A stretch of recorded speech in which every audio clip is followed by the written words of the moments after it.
every day technology is improving.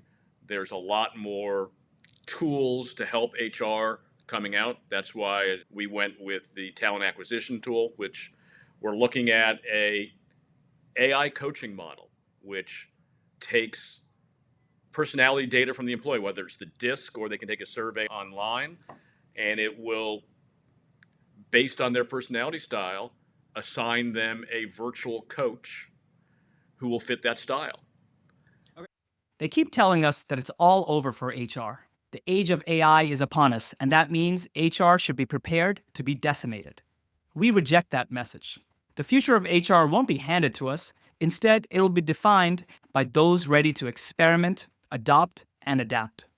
Future-Proof HR invites these builders to share what they're trying, how it's going, what they've learned, and what's next. We are committed to arming HR with the AI insights to not just survive, but to thrive.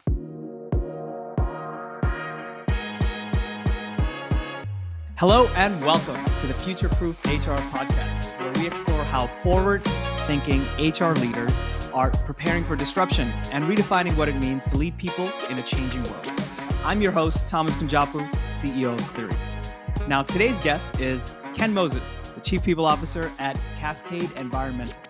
With a rich career spanning software and environmental services in global leadership of HR, Ken brings a uniquely experimental mindset to today's conversation on what's happening with AI.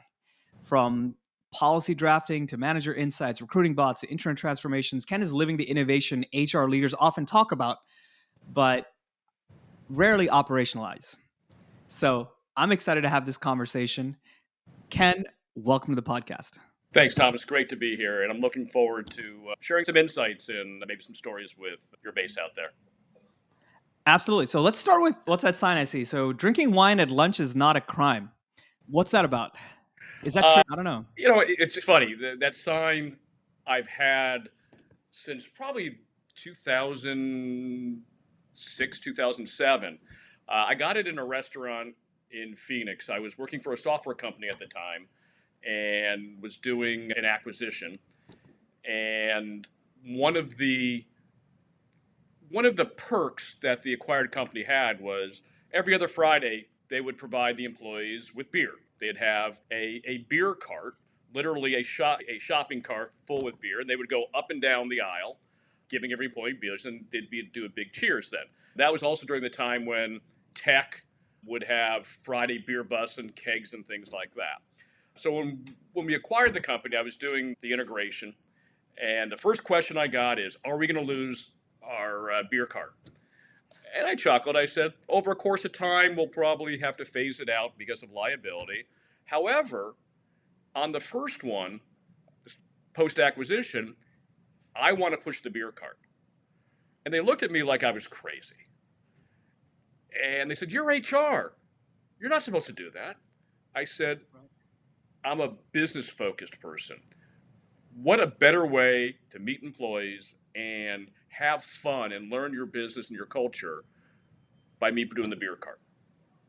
So when the GM and I went to lunch, they had this sticker. I said, perfect, we got this sticker. Now, fast forward to COVID and the pandemic. We're essential business, and day drinking became acceptable. We had vendors who were sending bottles of tequila. We did a tequila tasting, wine tasting, chocolate and wine pairing. So I still hold true, and in fact, I hate to admit it, but I have a wine lunch today, and we'll be taking off after lunch today. We're recording on a Friday, so you're staying true to your word there, and that's really interesting. It's like you bring it to this posture about what HR is. It drew my attention exactly for that reason. That's often not what, at least you're espousing publicly, that leaders may have all types of personalities and opinions and thoughts privately, but this is not that. So speaking of that, so your career has spanned a few different industries, and can you tell me a little bit about how that has shaped your approach towards HR with this experimental approach we've been talking about? Sure. Yeah, half my career has been in high tech, doing HR. Half of it's been in blue-collar industries, whether it's drilling, concrete cutting, or air freight. My approach to HR is industry agnostic. You need to understand the business. Compensation's compensation, hiring's hiring, training employees and developing employees are, it doesn't matter what industry you're in. So as long as you approach it as a business and learn to understand the business, and then also learn what the business perception and needs from HR are. You can't go into a company with an HR playbook and say, we're doing this, without gaining alignment, without understanding the business and gaining support. You're going to fail if you do that and not get credibility. Okay, so then tell me more about the experimenter mindset. Oh, sure. Experimenter or inquisitive, I guess it would be another way to do it. And with technology, I've always been very interested in technology. Back in college, I'll age myself, back in the late 80s, when computers were on their infancy. Right, Apple had just put out their first Mac. K-Pro and HP and Toshiba were the big players. I was at UC Santa Barbara finishing up my undergrad, and I organized and put on a computer fair to teach and show people the value of microcomputing. To this day, the school still does it. To this day, the city took over, and actually the city had up until I guess probably pre-COVID, would have a computer fair. I've always had that mindset and have never been afraid of technology. Fast forward to a few years ago, when this word AI came out, and a lot of people that was and still is the buzzword, right? So you're getting on calls with vendors who are touting AI is going to change HR's and the business's life. And when you ask how, at that time they couldn't give answers. Certainly you had agentic AI, where it's been prevalent in the call center industry, but really nothing at that time for HR. So I got curious. I took an hour to think and said, where could we be? What could help us with AI? What tasks do we currently do that we can get more horsepower and more assistance with AI? And sat in the team, we did some brainstorming, and the first thing that came up were job descriptions.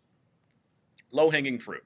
We had a project where we were ensuring all our roles had job descriptions. We had maybe 20 roles that did. Player coach. So I held a staff meeting, showed my team, we did a job description together, and they were just wowed on the capability of AI. And I guess my approach to AI is I don't think it's yet truly automated. I think it's what I call it augmented.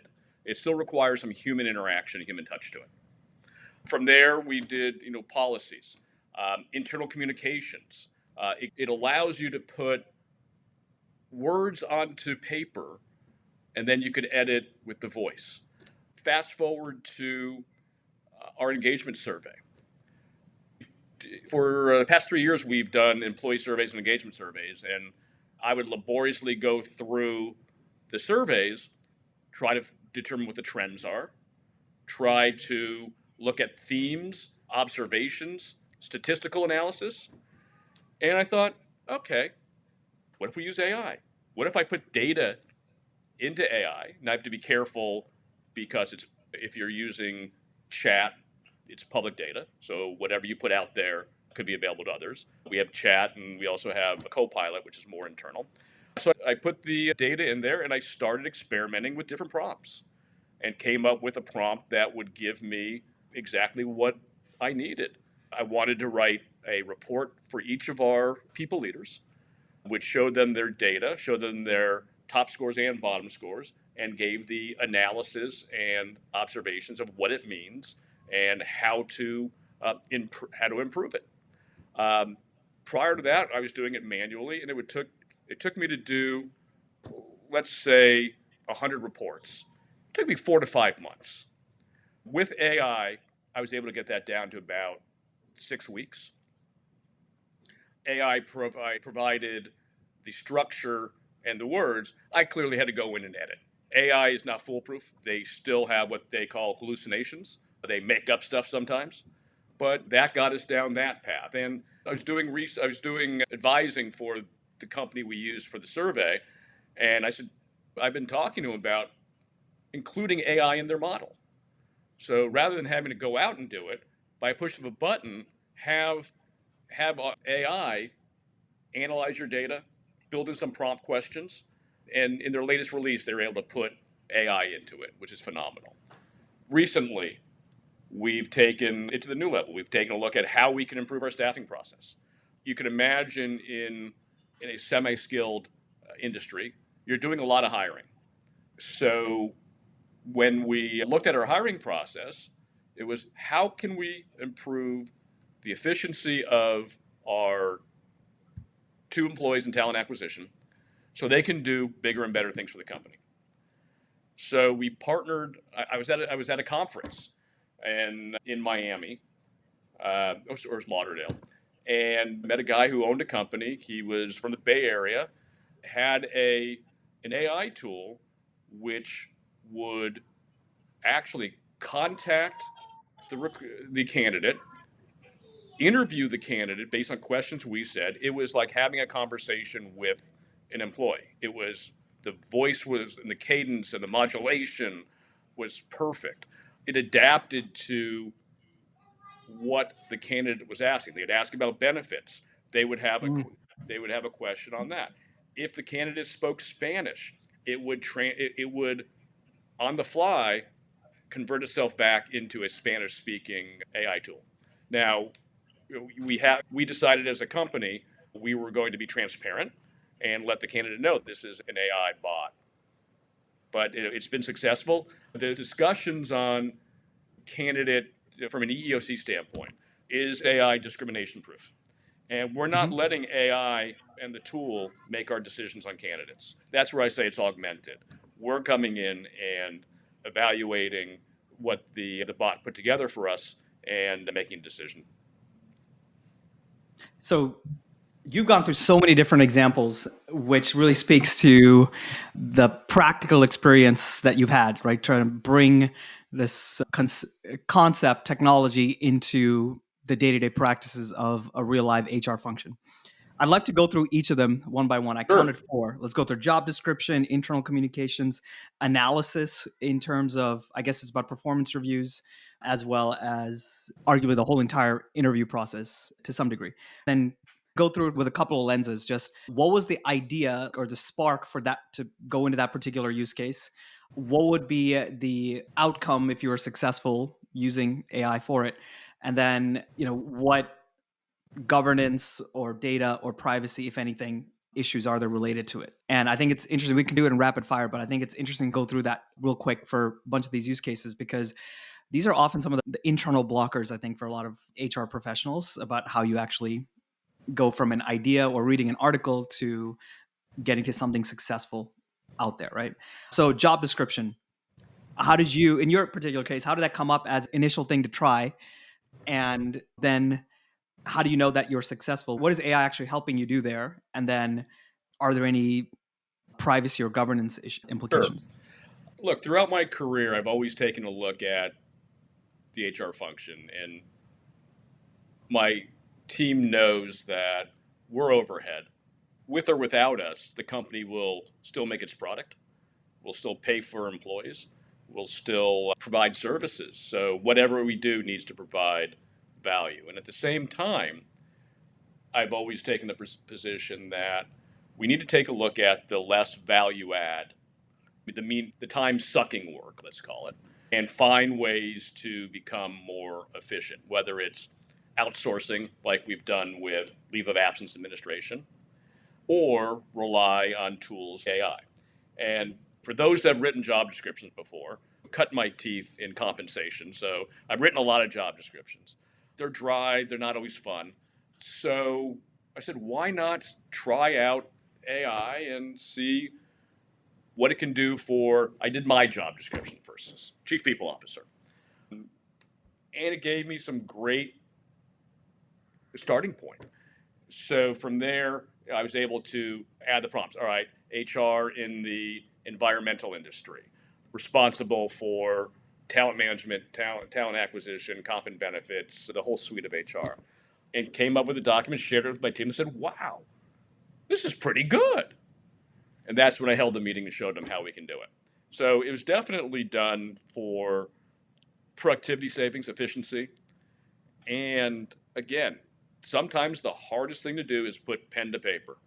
So this provided at least an outline, if not a complete document that we could share with the incumbents to say, does this meet 80% of what you're doing? Does it meet more or less? Where do we need to tweak it? From a privacy standpoint, pretty not much. We put in our overall revenue, but you can get that data. So it was really low impact. The company's name wasn't included in any of the AI searches. This is really about writing, and it's a type of task they're putting in that category of time sucking in some sense. Yeah. But it also means something. You can't just put slop out there. Like each bullet means something, both for compensation as well as in terms of talent attraction and for the rest of the funnel down, because people will be asking questions about it, searching for things as well. So it does matter. The outcome does matter. Oh, absolutely. But it's clearly efficiency, doing that much faster. And specifically is a writing task where you're solving the blank canvas problem, where you have a bit of a starting point, and because of that, you can be much faster. And of course, there's levels to that game. You could integrate that into your overall headcount planning process, spit something out at 80% automatically with more advanced prompts. But that's a great just place to start. And interesting analysis on the privacy point, because this is theoretically, I think, a great place to start, because you could have a free tool. They could train on your data for what you're putting in, and it's actually okay because you're not going to put in any private information. And the whole point is a job description at the end of the day is an artifact that is going to be public facing anyway. So pretty low impact from that standpoint. However, and it happens with some frequency, and there's probably layers of automation and improvements of efficiency you can get to. But in some ways, the other thing is it's a light bulb, right? So let's talk about internal comms as this like second use case. Are you talking about sending out executive communications, or here's a policy update, here's our employee handbook, or open enrollment communications that are happening on a rolling basis? Just tell me again about how did the idea come about? Hey, maybe AI for this. What's the potential outcome? And then how did that go? So it started off simple. For the holidays, we have a message from our CEO, which goes out to all employees. We're all busy. It was write 2-paragraph email to employees thanking them for the work they do for Labor Day, hypothetically. And again, this is why I'm always going to refer to augmented HR, because it puts pen to paper, and then I can tweak. We can get a quote from our CEO. We can tweak some of the words to make it sound like it's from his tone. Fast forward to some companies with some technology now that you can create an avatar that looks 90 to 95% human and real of yourself with your voice, and it will do something. It'll put out a message on it. That's, to me, the next gen of internal communications. In terms of the efficiency gain, blank canvas problem, it's a writing challenge. Maybe it's a bit more sensitive information. Maybe not depending on the actual comms, but if you're sharing, for example, internal like growth projections before you're ready to share external, there might be some instances where you want to be careful about that. But actually, there's it's not about data privacy, but there's a different element of governance that comes to mind, especially with video avatars and even just an AI written essay that you attribute to the CEO, right? Yeah. Which is actually about trust and what anything even means anymore. So how do you think about that? Like in this particular case, right? Like writing, you're attributing it, or ghostwriting on behalf of execs has been going on forever. But what is the balance there? Maybe this goes to your augmentation conversation. I think it does, because it's more than trust. I think it's authenticity, and you don't want to lose the CEO or anyone's authenticity by putting something that doesn't sound like it comes from them. Yeah. It does. Again, you're right. That's the augmented part. We go through the communication, and again, I'm using AI for its creativity. This has been a fantastic conversation so far. If you haven't already done so, make sure to join our community. We're building a network of the most forward-thinking HR and people operations professionals who are defining the future. I will personally be sharing news and ideas around how we can all thrive in the age of AI. You can find it at gocleary.com/Cleary-community. Now back to the show. I will attest, I haven't always been the most creative person. I can be just a little bit, but this helps with creativity. People will say the other side of the aisle would say you're being lazy, and I said no, I'm being efficient. So it's a fun conversation to have. But then I've written policies through AI. The latest one, we needed a new recognition program. We wanted to provide a recognition program for our overhead employees, and I put into an AI box to draft me a recognition program for overhead employees who work for an environmental industry. This is for above and beyond. And it came out with a program. Now, did we use what AI generated? No. It provided at least a starting point for us where we were able to then put our company spin on it. And we're just recently had the employees name the program just to generate some excitement and some commitment to the program, and had a contest for that. So that's rolling out within the next couple of days. That's interesting. It's a different use case, but the insight to me at the abstract layer is actually, it's not about writing in this case, but it's about thinking, right? So the internal comms and job description examples are about solving the blank canvas problem. We need to write something. But in this case, it's helping you just get started, right? In some ways, arguably, it just replaces the Google search and searching for, okay, how do I implement a recognition program? But I think it's more than that, because you can go back and forth a couple of times, get very specific, because there might not be something about your industry, like you said, and a specific type of thing that you're looking for. And you might have a couple iterations of that. So it's like you're talking to someone and bouncing ideas back and forth a little bit to get started, get oriented. So I found that personally also be very useful, especially when you pair it with voice, actually, which has been pretty interesting lately. But let's go into some of your more interesting, honestly, use cases. 100 personalized performance reports for 100 different managers or employees, right? Yep. Now, that is, I think, an example of something that would not have been possible without AI. There's no bandwidth. There's no HR team with that kind of budget. Maybe there's some companies with the training for managers who are taking performance review data and going through a rigorous process, but also that is not happening anywhere near at that level, right? No, but what it also allowed me to do is expand. So prior to using AI, we only put together the reports for each of our business units, call it 37 different reports. Mm-hmm. So by having some horsepower next to me, i.e. AI, I was able to provide more meaningful data down to the manager level to help them as leaders understand their workforce and provide them with suggestions on areas to focus in on, which then became part of their performance review scores and goals. So tell me about the Spark, because this is a process that happens, right? Every company has some level, some type of, if not performance review process, at least some compensation review process. So there's something there. And then you were doing it a certain way on some cycle, and then there was an idea to do it a completely different way. Like, how did that even come about, and how did you pair the concept of AI with that? We wanted to be able to provide the data to the manager level, and knowing how many people managers we had, and knowing that in previous years I wrote all the different reports. I took a look at how much time it took to do the 37 reports and how much time it would take to do 100 reports. So again, it's curiosity. What could AI do for me? So I was talking with the owner of the company that we do the survey with, and we were just bouncing off ideas. And I started playing with prompts and came up with... And just to be clear, so you have one vendor that you're using for your surveys, but then when you're saying you're playing with prompts, you're doing like I don't know, Gemini, Copilot, I mean, ChatGPT general purpose, AI, it's, prosumer. yeah, I'd assuming, but going to the governance side, I assume in this case, we're talking about performance data. It was a corporate account, logged in, cannot we, train on this data. we did it with our internal. Got it. Okay, but this is interesting because it's now the concept of how far you can go with one of those, Oh, yeah. like generic consumer or prosumer grade AI tool. But yeah, continue. And it took some refinement to get to the prompt.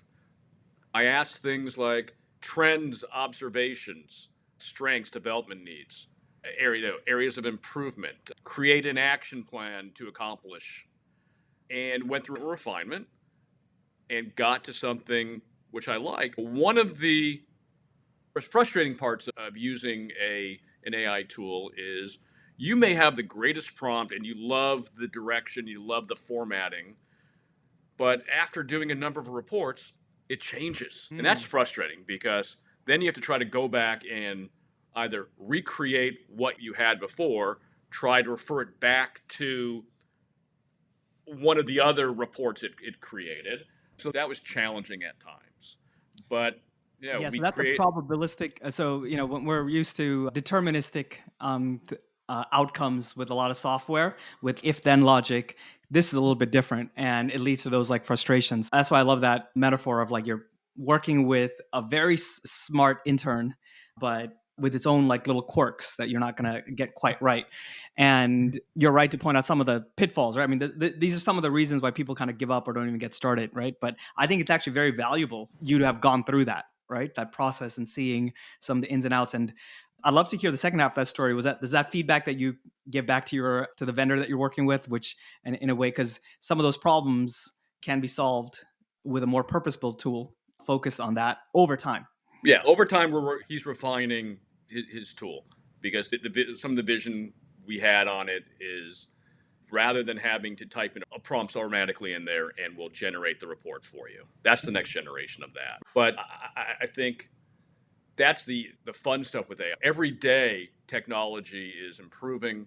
There's a lot more tools to help HR coming out. That's why we went with the talent acquisition tool, which we're looking at a AI coaching model, which takes personality data from the employee, whether it's the DISC or they can take a survey online, and it will, based on their personality style, assign them a virtual coach who will fit that style. Okay, hang on, let's not jump to too many use cases, but I love it. There's so many different things here. Yeah. But going back to the analysis of performance reviews, so a couple observations about this. First of all, around the ideation, if you have a task that's coming up on some cyclical basis, weekly, monthly, quarterly, maybe annually, where you're thinking, oh my goodness, okay, it was hard enough to do 30, now I have to do 100. This is going to be terrible. I'm doing the same thing to some degree over and over again. Stop and think about how you can leverage AI, right? It's like a spark of insight kind of thing. But another observation, I want to see if you agree with this, is that often there's talk about how AI is going to take away a lot of jobs. And especially you describe it as overhead, right? If HR function or so many other functions where it's really just I don't know, arguably in a purely capitalistic model, you could just make that spend go to zero and affect nothing else, then that would be great. But you could say that about every function, arguably to some degree. But putting that aside, given that there's this fear and maybe rational concern about jobs going away, tasks which make up a lot of today's jobs going away, that's very visible. But what's not as visible is what new tasks can come into play for those people. And I think this is actually an example of that, right? So there's actually maybe much more demand for HR services than today's model and cost structure allows for. But in this example, because you're able to leverage AI, you're able to provide a deeper, better service that should theoretically make a bigger impact on what you're driving all along, which is employee performance and manager performance. But that's just not something that would have been possible, right? That's just not. So now the job is doing much more. In this case, it's multiplying the same thing, but also it's a different product in the sense that you're going deeper and enabling managers for every single employee in a much deeper way. Do I think AI will replace HR in its entirety? No. I mean, 30 years from now, Who knows? It could be like the Jetsons. But I do think that it will allow your department to, it can do a lot of the heavy lifting for you so you can focus on more valuable tasks. It will allow, I think it takes HR into, at least for me, the big data space. Where I would like to take AI next is more predictive. Take a look at my hiring trends, my turnover trends, compare that to company revenue or EBITDA or areas, and where are my risks? Do I have manager risks? Do I have turnover risks in certain areas? Do I have people leaving? Why are people leaving? That to me is the exciting part of AI. Is, if HR is here to drive company performance, which I believe that's our primary role through people, programs, and strategies. What a better way to support that through that data? Okay, let's go into that and the future of the function, even though we could go deeper on so many of these other use I cases know. you brought up around staffing and coaching, recognition, but suffice it to say, you could take that same model and think about how it can really apply for any kind of HR program. But taking your observation about the shifts you expect in demand for the role, as well as skill sets that may need to be evolving in response to that, what do you think that future function and future-proof HR professional looks like? It's definitely somebody who is computer literate and technology savvy. I believe it's a person who is just open-minded to the realm and the what if possibilities out there. I truly believe that every HR professional, I know we're always busy and we have a lot on our plates, but if we can take an hour, a half hour, whether it's 2, 3 times a week, a day, just to get away from our emails, get away from the project, and just think about what if, the possibilities. That will help drive innovation and change. So let's speak to that a little bit more, because what do you say to the HR leaders that say, what the organization needs from me is it's already 10x more than what we can deliver with our current resourcing? And so I'm just trying to tread water here. And innovation is not something the org is looking for from us. What they're really looking for is getting people hired, making sure that they stay, making sure that we're compliant, I-9s are checked, and we don't get sued. And I'm just doing my best to Sure. stay afloat with that. Look, the roles evolved. Way back when I started HR, or was personnel at the time, was record keeping, policy, compliance. But the roles evolved. It's evolved to being an integral part of the business, and the leader not just have a seat at the table, but help set the table, help create the strategy. I think when it comes to HR headcount, I've been in the same position too. I need more headcount for everything we need to do. We're just not capable of delivering without bending the tensile strength of the team. So what do you do? And that's where I would suggest any leader to look at AI is, how can I make myself and my department more efficient by the use of AI? What tasks can I give to AI so I can focus on other more strategic, important initiatives? It does take, I think, a forward-thinking leadership team, a leadership team who embraces AI.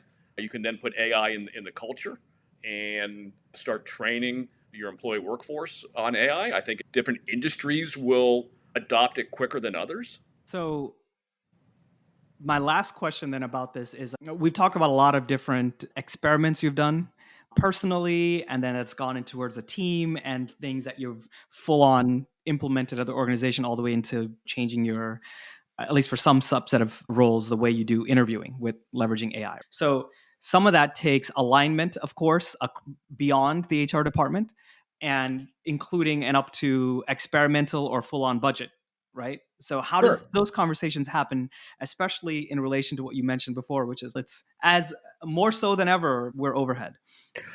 Budget's always a consideration, right? That especially when you're looking at things like the staffing and the training.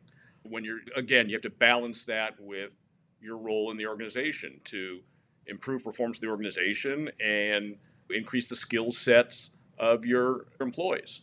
The way we were able to do it was taking a look at how many people we interview in the year, how many people apply for the job, how much time we're spending doing the interviews, and do a cost benefit analysis on that. The cost of the tool, the benefits of the tool outweigh the small cost. And we just go through our budgeting process and include it as part of our IT spend. What we did because this tool came mid-year is we shifted some dollars that we were using for something else into this tool. And what's nice, it's a month-to-month contract, which subscription-based is always great, which is not typically a commitment unless you're getting a year and you want better price points. But if it doesn't work, we'll move on.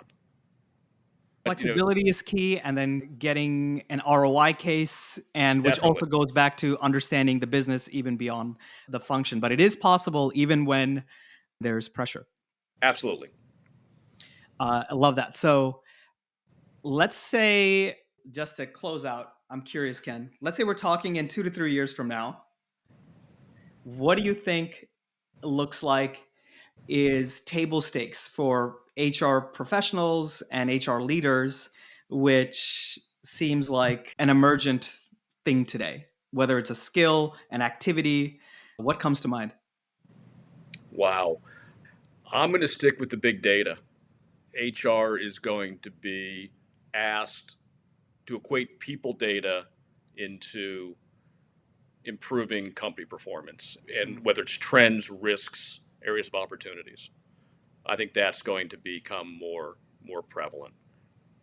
So then, I guess even so, software and digital literacy was one skill set you Right. mentioned earlier, but this is almost more general than that. It's like data analysis, analytics, numeracy is the skill set maybe in response to that, or an increasing amount of that, right? Put creativity in there, innovation, that type of mindset, curiosity. Love it. You clearly have a curious mindset, and it's amazing that I have to cut off the number of use cases that we're like I going know. through. We just don't have enough time. So we'll have to come back and discuss more as you Sure. come out with them Love over to. time and have more results. But this has been a fascinating conversation, so practical.